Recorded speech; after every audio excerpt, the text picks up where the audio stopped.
Today we're going to see the finale to Devil's Reign. How will Daredevil finally defeat the Kingpin, whose plan seemingly is to remove all superheroes? This is Comicstorian. I take comic books, I break them down into an audio drama. I tell you what's going on in the world of comic books, but I cut out some of the B-plots, the extra fluff, and we limit the amount of panels that we use. This allows you to know what's happening so you can keep up with your favorite superheroes, but it also keeps enough out so that you can go add them to your collection, so you can have an almighty collection as I do. And if you're looking for ways to increase your collection, then I highly recommend one of our sponsors, Shortboxed, a great and easy way to get yourself some CGC graded comic books. But let's get into Devil's Reign. Now, the general concept of Devil's Reign is that the Kingpin is currently the mayor, and Daredevil used the Purple Man's children to wipe everyone's memory of what his identity was, because it was leaked a little while ago. Furious that his memory was wiped, the Kingpin made being a superhero against the law, and he hired the supervillains to basically be his police force. Now, while Daredevil and Luke Cage and all of them are trying to find a way to just get rid of the Kingpin, be it by beating him in the election or just removing him from power, the Thunderbolts are where we last left off. Now, according to the reading order, today we're going to be bringing you Thunderbolts number 3, Devil's Reign number 5, Daredevil Woman Without Fear number 3, and then Devil's Reign number 6. And just so you understand where we are with the Thunderbolts, US Agent is controlling this team of villains for Fisk, but he's actually working undercover for the feds. He's trying to find a way to remove Fisk from power while supposedly working for Fisk. But at a press conference, there was a whole bunch of stuff happening, and it looks like Elektra has died. Now, as the cameras begin to come back on, US Agent tells Rhino to get Elektra out of here before she goes nuclear. He quickly picks up the lifeless body of the woman and begins to run, with US Agent turning his attention back to the crowd, asking if anyone has eyes on the woman who did this, the purple-skinned woman. With no sign of her, Wilson Fisk is taken away, and US Agent quickly gets to work helping the firefighters put out the fires. He begins to think about what is he actually doing. He'd bet his life on the law, and Wilson Fisk is corrupting the law from the inside. He's a cancer, and the feds want him to cut that cancer out. But now there's someone else, using civilians against Fisk. Conviction, she called herself. He can't let anyone else get hurt. Once the fires are out, the firefighters find a woman and ask if she's okay. Does she need help? And before anyone realizes who this woman is, Conviction stands up laughing, asking, "So Fisk wants to play his own game? I can play my own game too. I'll show Fisk that I'm not just some toy." As Conviction begins to convert more people against Fisk, US Agent tells Agony that they need to get to work and only incapacitate them. Make sure that no one else gets hurt. Agony jumps towards Conviction, stating, "Good, she'll make sure that this one hurts." And Conviction touches Agony, turning her against US Agent. But as the influence begins to take hold, inside, Andy is forcing Agony to purge her body by stabbing herself with a loud scream. US Agent charges in to help, but Conviction quickly spins around, touching him, and he falls to the ground. He tries to fight against this, but all he can feel inside of him is rage. She laughs, telling them both that she's sorry she has to run, but they look like they have their hands full. Bye for now. US Agent struggles, standing back up, and Agony stands with him, telling him not to worry, big guy. "I've got you. This is going to hurt. Never tried anything like this before. If my symbiote can filter the poison out of me, who's to say that it can't work for others?" Andy's symbiote begins to detach from itself, and US Agent sees Andy's face as she says hi. A symbiote crawls into every opening in US Agent's body. But as she begins to push the toxin out, US Agent screams, gasping for air. Andy pulls Agony back, telling him to take it easy and take it slow. He just had his first symbiote cleanse. Later, with US Agent and Agony returning to City Hall, US Agent says that this little run-in today caused a lot more harm to the people. This Conviction? She's putting people in danger. Fisk looks at him. "Danger? You're the one that is supposed to be keeping the people of this city safe." Rhino quietly says that too many innocent people were hurt. And US Agent says that even his own henchmen don't stand by him. "This mess is on you, US Agent." Fisk leans in. You still have a job to do. Find the purple children and bring them to me. Wesley will give you trackers to hone in on their energy signatures. Rhino says no. Children is his line. He's not crossing it. I'm out. U.S. agent stands there and Fisk uses his cane's power to influence him, telling him, "You will do as you're told. Now go." U.S. agent walks away and Fisk sighs. It's a pity to lose Rhino, but there's more muscle where that came from. Everyone welcome Abomination to the Thunderbolts. Continuing to abuse Purple Man's powers, Fisk sends the Thunderbolts out to tighten his grip around the city's neck, hunting and looking for the purple children to enhance his already commanding hold on everyone, forcing everyone to vote for him in the upcoming election, to make outlawing vigilantism permanent. Eventually, the energy trackers find the source of the purple children, and U.S. agent gathers all available forces to converge on the target building. He heads inside, he knocks on the door, and one of the children opens it with U.S. agent telling him, "You're gonna have to come with me." The children's skin turns purple, and he tries to tell him not to move, but U.S. agent struggles through it. "Those fancy powers aren't gonna save you, but you know what would? Rubber boots." Elektra places her hand on the wall and sends an electrical shock through and stuns everyone inside. Next, Abomination bursts in through the walls, and the rest of the Thunderbolts come in, knocking all of the children out. And as the U.S. agent grabs a power-dampening collar, the young boy asks, "Don't you get it? Wilson Fisk is using my father." But U.S. agent is still under Fisk's influence, and he has the children taken out as he reports back that they have acquired the purple children. Bring them all in. Wilson Fisk has all of the purple children and the purple man. And then a voice tells him, "Congrats. Why don't you try doing it with these kids?" U.S. agent turns to Jessica Drew and sees all of the champions in, ready to fight to free the children. Now that the heroes are getting back the purple children and preventing Fisk, let's go back over to Devil's Reign issue number 5, because when we last left off there, Fisk used the power of the Purple Man, which resided in his cane, to bring back his own memories, including who is Daredevil. As the flood of memories come back to him, Fisk sits in his office, staring with a pure sense of rage. Daredevil dug into his mind and stole so much. The greatest violation that he has ever known. He stole his victories. He stole his memories. All that he could deny the world the fact that he was sloppy. That he was in fact Matt Murdock. Matt Murdock. Matt Murdock! But while Fisk is lost in his own mind, his aide comes over asking, "Sir, the Thunderbolts have located the purple children, but they're in a residential building. Shall I give the go-ahead?" Fisk tells him to do it. Casualties be damned. Across the city, U.S. agent is assisting in the apprehension of Kilgrave's children, but a voice tells him, "Congrats. Now try that with these kids, big man." He looks up at Jessica Drew, with the champions rallying behind her, and Kamala Khan tells the others to grab the kids and get them to safety. Jessica gets ready to fight the U.S. agent, stating that Fisk is going to use those kids to control the city. And the U.S. agent tells her that these kids are a danger to themselves and others, while this guy's dangerous just to you. Jessica looks up, telling him, "Oh crap," and the Abomination lands before her, sinking his feet into the ground as he crashes into it. "Greetings, lawbreakers." And Jessica looks at him. "Aren't you above all of this?" But in the confusion, one of the soldiers slaps a power dampener on her neck, and Abomination smiles as he lifts his massive fist into the air. As he punches down, Miles Morales swings in, grabbing her. "Hey, we gotta go!" And she yells that they can't leave yet. Miles continues on his path, telling her that they'll save the rest of the kids, but they can't do it if they're all dead. So later, back in Fisk's lab, Doc Ock tells him that it is done. The children that they have gotten have been drained of their power. That should be enough to control the voters and win his worthless election. Purple Man is supercharged, and I've outfitted him with a control collar so he doesn't get out of hand. And even then, there's no way to get back his neural blockers, in case he wanted to try something funny.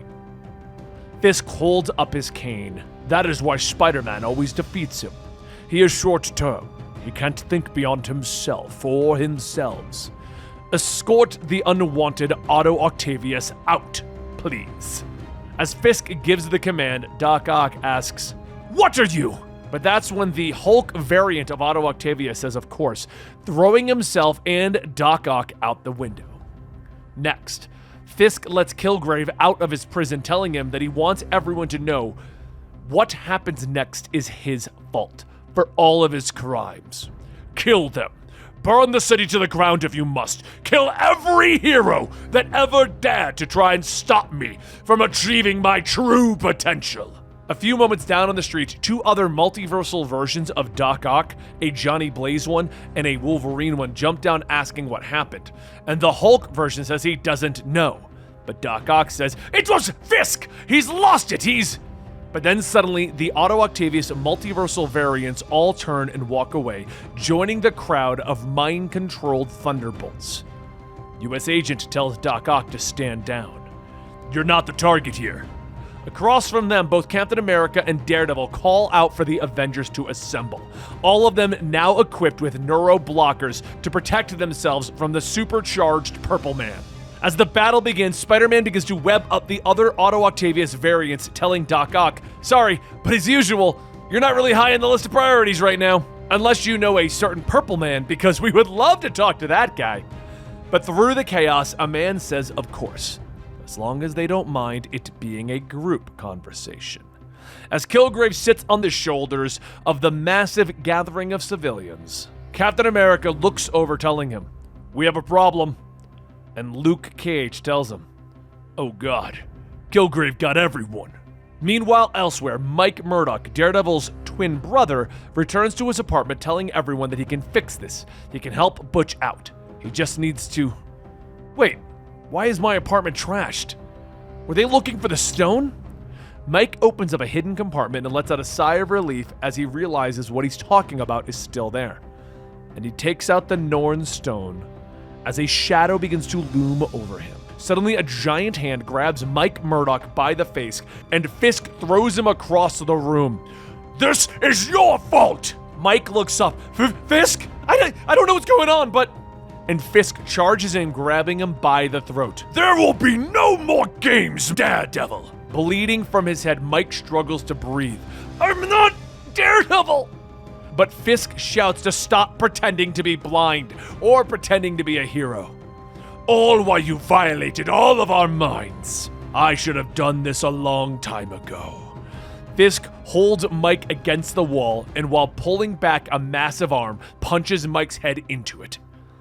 Mike Murdock's body falls to the ground, and Fisk yells to the heavens, "Do you hear me? No more! No more!" But as Fisk continues to punch him over and over, covering himself in the blood, the door to Mike's apartment swings open, and Kirsten McDuffie stands there watching. But before we can conclude this storyline, we have to jump back over to Daredevil, Woman Without Fear, which was telling a 3-part storyline as to what was going on with Elektra, and supposedly contains big spoilers for issue 6. It needs to be read first. When we last left off with her, Fisk had sent Kraven the Hunter after her, deputizing him and making him one of the members of the Thunderbolts, and he was leaping into battle against her. She's a ninja, and in front of a crowd, she should be in the shadows, but here she is dancing with Kraven in front of people, all to save a friend named Goldie. For a moment, they stare at each other, waiting for the next one to make the first move, and Elektra decides it'll be her, kicking high.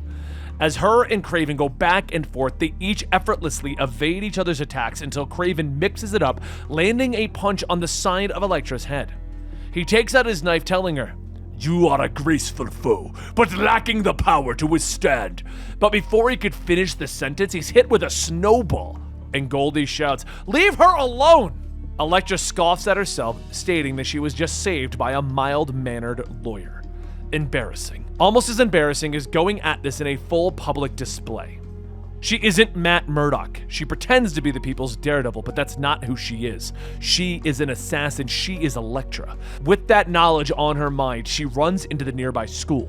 Kraven following her, hunting her, following her scent. He stalks the halls until he finds himself in a dark room, calling out, "You cannot hide from me forever!" But Elektra isn't hiding. She's waiting, just like a ninja should. Through the darkness, she strikes, stabbing into an arm. Good. Frustrate him. Make him sloppy. Kraven screams, telling her to show herself, but Elektra just taunts him. Stomp, stomp, yell pathetic. In that brief moment of hesitation, Kraven stops, looking around like any hunter would. But right now, he isn't the hunter. He is the hunted. Each hit from Elektra is concentrated, incalculated. A kick to the side, a punch to the stomach, knee to the chest, a palm strike to the face. But then the lights of the auditorium switch on, and at the very top is a shadow. Impressive. Sloppy, but impressive. Elektra squints, seeing through the light, and sees Akka. Good. She isn't seeing ghosts, just monsters. Akka laughs, telling her, "If you only knew, the hand secures us all, unlike the fist." Soon the bell begins to ring, letting the students know that there is an emergency, and Elektra quickly sneaks out. She tries to figure out how to get past the guards outside and sees a student grabbing something from her locker. She says, "Hey, that's a real nice jacket she's wearing." As the crowd of students pile out of the building, Elektra covers herself with a hood to get past the Thunderbolts, and she spots Goldie. She reaches out when the coast is clear, and Goldie informs Elektra that his office called. It's Matt. Mike Murdock is dead. Elektra's eyes widen as she stares speechless. And Goldie goes on to explain that Matt was murdered in his apartment. They said that there was an eyewitness, and the main suspect is Mayor Fisk. With that, Elektra walks off, informing Goldie that she is going to kill the mayor. And now we go to the finale to Devil's Reign 6. It only took seconds for the confrontation between the heroes and Fisk's Thunderbolts in the streets of New York City, but amidst that chaos, Daredevil gets a call from Kirsten McDuffie. He answers it, telling her that he's a little busy, and she shouts that he's dead. Fisk murdered him. It didn't take more than a moment for those words to sink in, and Daredevil realized what had happened. Fisk killed his brother, thinking that it was him. Mike is gone. This can't... No. He'll kill him. He'll kill Fisk for this! Daredevil begins to run from the fight, and Spider-Man asks, "Where is the Hornhead running to?" "Man without fear, my butt!" Elsewhere, over at Fisk's penthouse, he walks in still bloody from earlier, and Mary tells him that it's a good thing that he came home. Sounds like World War III up there, and they should probably lock it down. But as soon as Typhoid Mary sees the red on him, she begins to demand to know what happened. Fisk calmly tells her that it's not his blood, it's Daredevil's. It's over. The wolves are closing in. They have to go. We no longer need to fight. All we need is each other, and everything else is nothing. I was a fool. I don't need this. All I need is you. But once he packs his belongings and begins his drive, Elektra runs towards the speeding car, throwing herself on the window, stabbing her sides into Fisk's shoulder. The SUV crashes into another car as Fisk pulls himself out of the wreckage. Elektra says that she's going to kill him for what he's done. Do you hear me? You are going to. But a voice tells her no. When Fisk dies today, his face will be the last thing that he sees, and Daredevil walks forward with determination. Fisk's eyes going wide as he rips the sigh out. "Why won't you die?" Daredevil tells him, "The only way I'm going into the ground is with my hands around your giant throat." He runs in swinging, hitting Fisk in the jaw. But Fisk reaches out, grabbing him by the throat. "I was happy. I was content. And here I am now, ruining everything. Attacking my mind, my memories. I was happy!" As the giant fist of Fisk comes down, it hits Daredevil with a thunderous toom, knocking Daredevil face first into the ground. But back across town, Kilgrave is continuing to get more and more people mind-controlling them, throwing them against the heroes. But it's actually one of the purple children, Joseph, that stands up. He asks where are his brothers and sisters, and Kilgrave laughs. Those pathetic ones? They're dead. Dead. And now that I have their power, little Joseph, you can die too. But while the war of the purple families begin, back in front of Fisk's penthouse, Daredevil tries to pick himself up as the blood is pouring out of his face, trying to not lose consciousness. Fisk tells him they could put me in an electric chair for all I care. If it's for killing you, I will smile all the way to hell. But as Daredevil picks himself up, he tells Fisk, "It's not too late. You can just step back."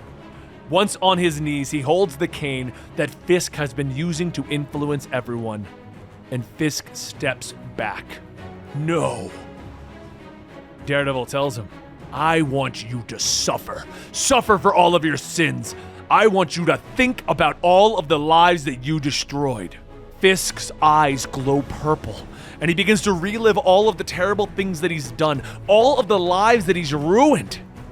And he looks back, done, without so much as a flinch. Daredevil realizes that he doesn't care. Even being forced to relive those lives, he doesn't care. You're evil. You have to die." Daredevil screams as he bashes and shatters the purple crystal across Fisk's face, severing the connection and hold that he had over everyone. But he doesn't stop there. Daredevil continues to punch Fisk over and over, covering the bindings on his hands with blood, turning them as red as the costume. He tells himself that he has to die.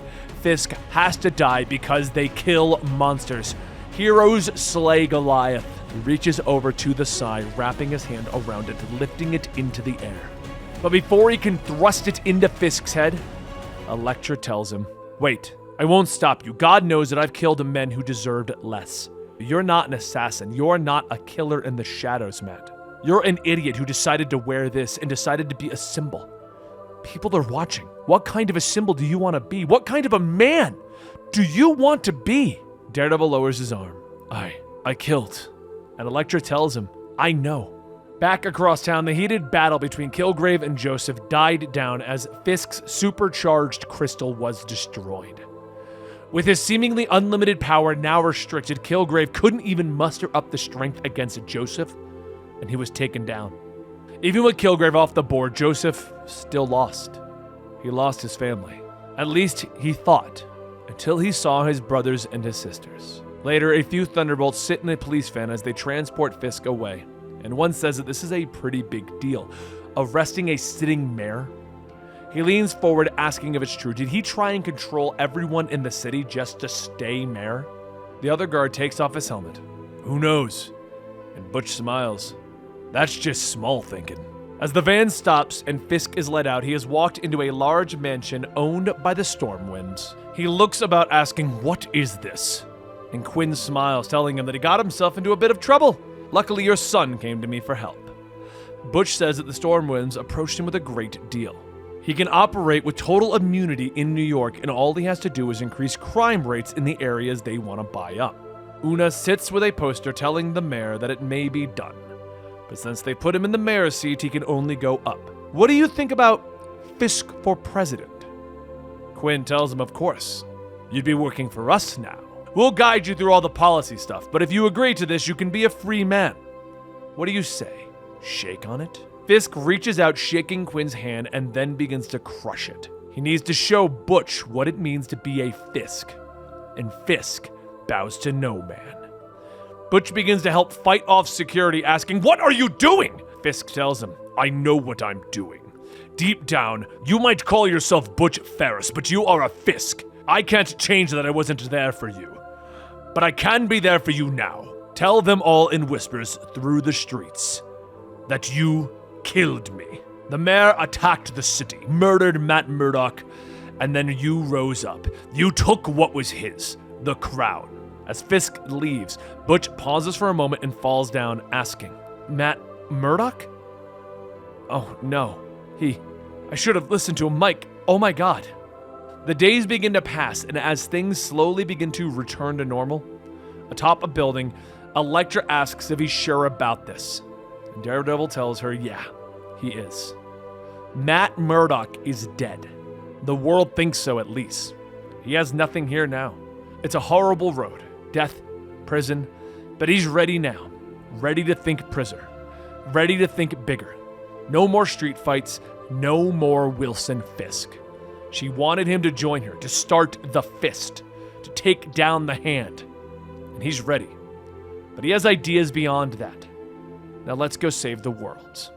And with that, we conclude Devil's Reign, which in the end turned out to be the conclusion to the Daredevil run. But don't worry, my dear viewers. Chip Zdarsky has already agreed to come back to continue this storyline with Matt Murdock. We are going to find out what is going on with Daredevil and Elektra and how they're going to start the Hand and their own ninja organization. So make sure you like, subscribe, and stay right here at the Comicstorian channel so you can see that storyline as it starts to flow. Don't forget, you get early access by going to our Patreon, patreon.com/Comicstorian. And you can also find us over on TikTok at Comicstorian. Just a lot of fun comic book fun and enjoyment.